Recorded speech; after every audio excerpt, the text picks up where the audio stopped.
o qədər yüzdən iraq adamlar var ki, övladlarımızın şəkillərini belə sosial şəbəkələrə qoymağa insan ehtiyat edir. Növbəti xəbərlə davam edirik, əziz tamaşaçılarımız. Minimum əmək haqqı ilə bağlı mühüm dəyişiklik gündəmdədir.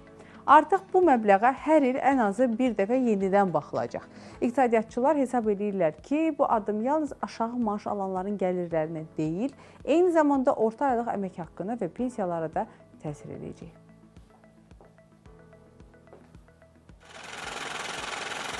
Hər il minimal əmək haqqıya baxılması orta aylıq əmək haqqında artmasına gətirib çıxaracaq.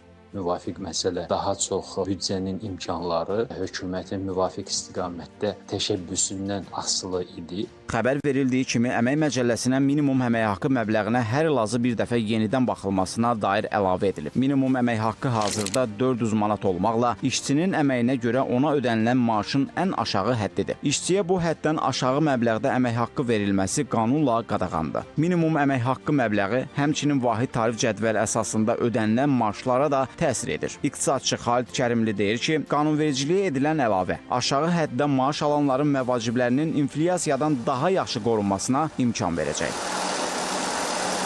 İndi də 2-3 ildən beri minimum əmək haqqıya baxılır. Amma məsələ ondan ibarətdir ki, 2-3 ildən beri baxılsa da, amma inflyasiya xüsusən də son illərə hər il və sürətli şəkildə müşahidə olunur. Xüsusən də aşağı gəlirli əhali təbəqəsinin xərcləmə strukturunda əhəmiyyətli rol alan ərzaq qiymətlərində artım daha sürətlidir. Bu baxımdan minimal əmək haqqıya baxılma tələbinin qoyulması məhz bu aşağı gəlirli əhalinin əmək haqqısının inflyasiya qarşısında əriməsinin qarşısını almağa və onların real gəlirlərinin qorunmasına gətirib çıxara bilər. Hər il minimal əmək haqqıya baxılması orta aylıq əmək haqqında artmasına gətirib çıxaracaq. Çünki minimal əmək haqqılar həm də orta aylıq əmək haqqıların formalaşmasında rol oynayırlar. Bu baxımdan prosesin pensiyalarda artıma təsir edəcəyini demək mümkündür. Belə ki, qanunvericiliyə görə əmək pensiyaları ölkə üzrə orta aylıq əmək haqqının artımına uyğun indeksləşdirilir. İqtisadçı Rəşad Həsənov isə hesab edir ki, yenilik minimum əmək haqqı məbləğinin iqtisadi proseslərlə əlaqələndirilməsinə əsas yaradacaq.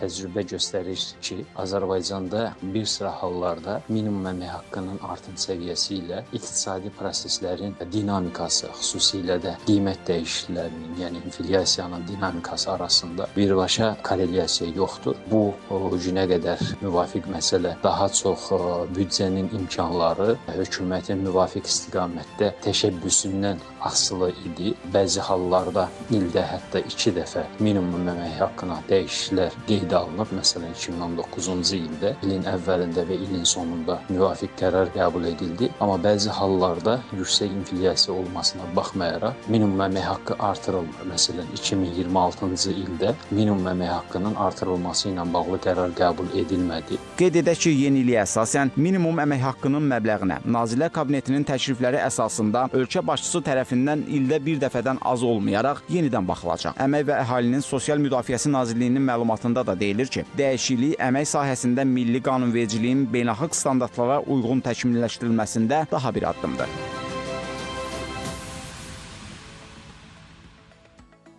Əziz tamaşaçılarımız, biz bu məsələni istəyirik Zoom bağlantısında iqtisadçı qonağımız Eldəniz Əmirovla müzakirə eləmək. Eldəniz müəllim, sabahınız xeyir olsun. Salam, sabahınız xeyir olsun. Sizi də tamaşaçılarımızla salamlayıram. Təşəkkür edirik. Biz də sizi xoş gördük. Onunla başlayaq ki, minimum əmək haqqına ildə bir dəfədən az olmayaraq yenidən baxılması mexanizmi praktikada necə işləyəcək? Hansı iqtisadi göstəricilər əsas götürüləcək? İcazənizlə ilk növbədə qeyd etmək istərdim ki, bu məsələnin deməli qaynaqlandığı bir neçə səbəb vardır ki, bu səbəblərdən birincisi bilavasitə Azərbaycan insanının mövcud inflyasiya şəraitində gəlirlərinin əriməməsinə, alıcılıq qabiliyyətinin mümkün qədər dayanıqlı olmasına xidmət etməkdirsə, ikinci bir səbəb isə Azərbaycanın beynəlxalq təşkilatların və reyting agentliklərinin müvafiq reyting göstəricilərini təqdim etdikləri reyting göstəricilərində ölkəmizin mövqeyinin gücləndirilməsinə xidmət etmiş olur. Çünki dünyanın aparıcı ölkələrində, təkcə aparıcı ölkələrində deyil, inkişaf etməkdə olan ölkələrində belə minimum əmək haqqına ən azı ildə bir dəfə olmaqla baxılır ki, məhz bu göstərici əhalinin sosial rifahının, sosial dayanıqlığının, iqtisadi göstəricilərinin və ümumiyyətlə həyat səviyyəsinin formalaşmasına dair olan müxtəlif indikatorların hesablanması üçün çox önəmlidir. Məhz bu kontekstdə Azərbaycan hökuməti də müvafiq dəyişikliyin edilməsini məqbul bildi və cənab prezident tərəfindən bu sənəd imzalandı. O ki, qaldı konkret istiqamətlərdə olacağı faydasına bizim deməli, dəyərli iqtisadçılarımız da bununla bağlı fikirlərini doğru olaraq paylaşdılar. Bilirsiniz, ötən dönəmlərdə biz deməli 2020-ci ildən sonra artıq bir reallıq formalaşmışdır ki, 2 ildən bir olaraq bu artım baş verir. Məsələn, 2022-ci ildə olmadı, 23-cü ildə 350 manat oldu, 2024-cü ildə bu baş vermədi, 2025-ci ildə 400 manat oldu, 2026-cı ildə yenə, yəni bu il üçün də stabil saxlanıldı. Amma artıq növbəti ildən başlayaraq ildə bir dəfə baxılması ilə bağlı artıq bir hüquqi öhdəlik götürülür. Bu nə deməkdir? Bu o demək, amma bir məsələ var ki, bu o demək deyildir ki, mütləq şəkildə artırılacaqdır. Bu baxılmadır. Sadəcə artırılma ehtimalı yüksəkdir. Çünki baxılma necədir? Yəni, mövcud inflyasiya göstəriciləri, əhalinin alıcılıq səviyyəsi, ölkənin milli valyutanın alıcılıq qabiliyyəti, digər makroiqtisadi göstəricilər peşəkar səviyyədə qiymətləndiriləcəkdir və bu qiymətləndirmənin nəticəsi olaraq təkliflər hazırlanacaqdır və daha sonra bu təkliflərə baxılacaqdır. Yəni, biz trayektoriyaya baxmış olsaq, böyük ehtimal ki, 2027-ci ildən sonra artıq hər il biz minimum əmək haqqının azı bir dəfə artırılmasının şahidi olacaq. Və bu artırılan zaman nə baş verəcəkdir? Bu, bilavasitə 19 dərəcəli Azərbaycanda dövlət büdcəsindən maliyyələşən təşkilatlarda 19 dərəcəli tarif pilləsi vardır. Və deməli, ən sonuncu az məbləğ olan məbləğ hazırda 2025-ci ildən başlayaraq 400 manatdır ki, bu müəyyən həcmdə artırılacaqdır. Və bu artırılan zaman 19 pillənin hər birinə bu sözsüz ki, öz təsirini göstərəcəkdir. Ona görə ki, məsələn, 19-cu pillə 18-ci pillə səviyyəsinə çatdığı zaman avtomatik nə baş verəcəkdir? 18 də haralarasa getməlidir. Nə deməkdir bu pillələr? Bu pillələr 18-19, bu pillələr nə mənaya gəlir? Ümumiyyətlə, dövlət büdcəsindən maliyyələşən təşkilatlarda hansı ki, bilavasitə birbaşa bu istiqamətdə maliyyələşir və qanunvericiliklə əmək haqqının formalaşması bu tarif cədvəli ilə formalaşır. Məsələn, bu müxtəlif nazirliklərin qurumları var, müxtəlif elmi tədqiqat sahələri var, kənd təsərrüfatında var, ekologiyada var, ayrı-ayrı dövlət qurumlarından, istər regionlarda, istər paytaxtda, yəni böyük bir əhali kütləsini əhatə edir. Səhv etmirəmsə, bir 700 minə yaxın insan bilavasitə bu kateqoriyadan yararlanacaqdır. Bugün ölkəmizdə təxminən 1,9 milyon ətrafında bir muzla işləyən işçi kütləsi vardır ki, bura dövlət və özəl sektor tamlıqla əhatə edir və bunların 700 mini bilavasitə sözü gedən 19 kateqoriyalı tarif cədvəlindən əsasında, belə deyək, əmək haqqları formalaşır. Yəni, minimum əmək haqqının artması bu tarif cədvəlinin hər bir dərəcəsində müəyyən yer dəyişmələrə gətirib çıxaracaqdır.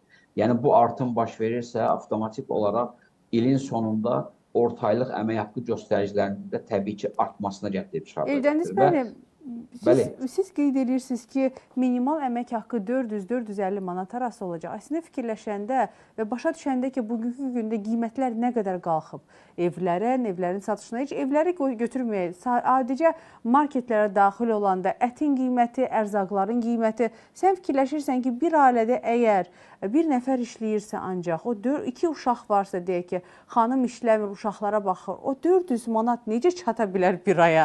Və ümumiyyətlə, bu hər şeyin bu qədər bahalaşması sizcə manatın dəyərdən düşməsi ilə mi bağlıdır? Yəqin ki, əslində əmək haqqı bir nəfərə görə daha çox olmalıdır ki, bu insan yeyə bilsin də, bir ay ərzində çatdıra bilsin özünə və ailə üzvlərinə. Bilirsiniz, sizin söylədiyiniz fikirlərə mən qatılıram. Təbii ki, bugün inflyasiya göstəriciləri eyni zamanda mövcud, ümumiyyətlə, qlobal iqtisadiyyatda baş verənlər məhsulların təbii ki, daxili bazarlarda da qiymətinin artmasına gətirib çıxardır və bu da bilavasitə insanların alıcılıq qabiliyyətinə öz mənfi təsirini göstərir.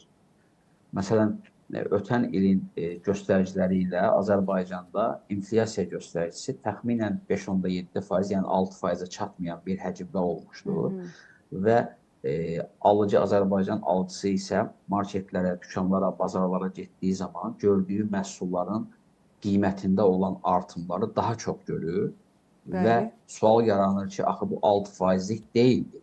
Məsələn, ətdə və yaxud da yağda və Bəli, yaxud da toyuqda, istər məhsullarda. müxtəlif Hə. digər Yəni, məhsullarda. qiymətlər yəni tamam başqa cür qalxmışdır, amma inflyasiya göstəriciləri dövlətin təqdim etdiyi statistik göstəricilər başqa cürdür. Bunun yeganə səbəbi var, bir səbəb var. Bu səbəb nədir?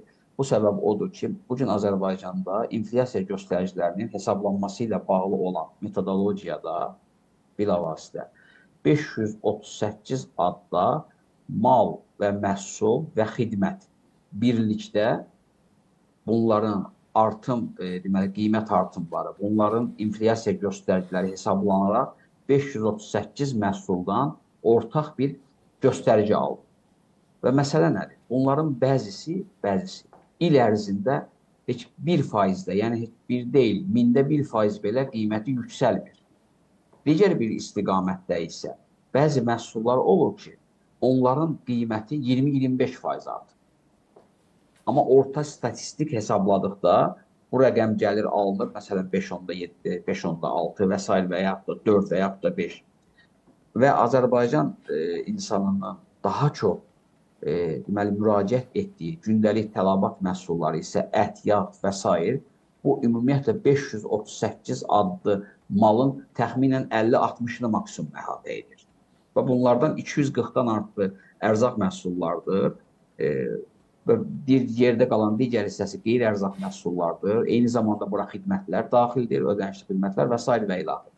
Yəni, verilən inflyasiya göstəricisi və bazarda müşahidə edilənlər arasında olan fərqin başlıca səbəbi budur. Məsələn, bu zərurətlər düşünürəm ki, bəli, ən azı hər ildə bir dəfədən az olmayaraq minimum əmək haqqının artırılması ilə bağlı müvafiq qərarların qəbul edilməsinə ehtiyac vardır. Və bu qərarlar, məsələn, bu qərarların eyni zamanda, məsələn, sahibkarlıq subyektlərinin təsirləndirici məqamları da var. Bilirsiniz, məsələn, bir tərəfdən bu qərar muzla əmək haqqı alan insanlar üçün, məsələn, faydalıdırsa, amma məsələn, digər bir tərəfdən 3 nəfər, 5 nəfər işçi götürüb regionda və yaxud da paytaxtda və yaxud da hardasa kiçik bir biznesini quran təsərrüfat subyektləri üçün, şəxslər üçün, fərdlər üçün, yəni əlavə maliyyə yük yaradır. Amma bütün hallarda minimum əmək haqqının artırılması, mən düşünürəm ki, ümumi qərarlar içərisində məqbuldur və ən azı qeyd etdiyim kimi, hətta 2027-ni gözləmədən 2026-cı ilin ən azı ikinci yarısına düşünürəm ki, bununla belə bir qərarın verilməsi ümumi işin faydasına olar. Eldəniz müəllim, çox sağ olun ki, bu qədər geniş izah verdiniz. Bizim bir tamaşaçımız sual yazıb. Kim? Aysel xanım yazır ki, məndə əhatə edən hər şeyin qiyməti qalxıb. Bəs mənim maaşım da qalxmalıdırmı? İstər özəl, istərsə də dövlət sektorunda işləyən insanların maaşları bu artımların fonunda qalxmalıdırmı Eldəniz müəllim? Tamaşaçımızın sualı. Bu tamaşaçının sualı əslində yəni ciddi sualdır, amma o sualı bir iqtisadçının cavablaması nə dərəcədə doğrudur? Bilirsiniz? Sadəcə mütəxəssis olaraq, buna analiz edən bir insan olaraq. Yəni adətən əmək haqqını biz 3 yerə bölək də, belə deyək də, inkişaf etməmiş dövlətlər, inkişaf etməkdə olanlar və inkişaf etmiş ölkələr. İnkişaf etmiş ölkələrdə ümumiyyətlə dövlətin bazara, iqtisadiyyata müdaxiləsi minimum səviyyədədir. Bazar öz-özünü tənzim edir, əmək haqqlarda. Məsələn, müəyyən ölkələr var ki, orada ümumiyyətlə minimum əmək haqqı söhbəti yoxdur. Məsələn, qonşu Gürcüstanda. Ümumiyyətlə, belə bir kriteriyadan istifadə olunur. Amma dünyanın bir çox ölkələrində, ələlxüsus da dövlətin iqtisadiyyatda rolunun daha yuxarı olduğu ölkələrdə dövlət bu tip məsələləri müdaxilə edir, tənzimləyir. Amma təbii ki, minimum əmək haqqının da artması, hər bir vətəndaşın da artması. Yəni, o necə ola bilər ki, bir iqtisadçı bir vətəndaşın və yaxud da ki, bir muzla işləyən insanın əmək haqqısının artmasını istəməz. Siz belə bir şey düşünürsünüz? İstəmək bir başqa bir şeydir. İstəyir, arzulayır. Sadəcə istəmək məsələsi yox. Sadəcə olaraq bunu analiz edərək öz fikrini bildirmək. Bəli. Bir də var ki, bunu real görür. Bu mümkündür. Fikrimi ifadə etdim mən. İndi bu asılıdır sual verən xanımın harada işləməsindən, təşkilatından və yaxud da ki, özəl sektorun vəziyyətindən. Bilirsiniz, bu yəni bir verilişdə 3-5 dəqiqəlik canlı bağlantıda izah olunacaq və veriləcək sual deyil, yəni çətin bir sualdır. Ən azından siz bundan əvvəl verdiyim suallara peşəkar mütəxəssis bütün hallarda artırılmasına bölüb hər ehtiyac şeyi var. izah elədiniz axı. Buna görə təşəkkürlər sizə. Net olaraq, mən təşəkkür edirəm. Net olaraq təbii ki, artırılmalıdır. Bəli. Artırılmalıdır. Bir də Amma bir- bu necə, hansı formada, bu artıq digər suallar. Bir məsələyə toxundunuz ki, Gürcüstanda minimal əmək haqqı yoxdur. Burada bir sual yaranır. Bəs onların normal əmək haqqıları vətəndaşı qane eləyirmi? Vətəndaşa və nisbətdə Azərbaycanla onların əmək haqqıları necədir? Bax, o məsələ də maraqlıdır. Təşəkkür edirik bizə qoşulduğunuz üçün, Eldəniz müəllim. Əziz tamaşaçılarımız, nəzərinizə çatdıraq ki, bizimlə canlı bağlantıda iqtisadçı Eldəniz Əmirova idi. Bizimsə verilişimiz davam edir. Təsəvvür eləyin ki, iş axtaran vətəndaş sosial şəbəkələrdə bir elanla qarşılaşır. Vəd olunur ki, 3-6 ay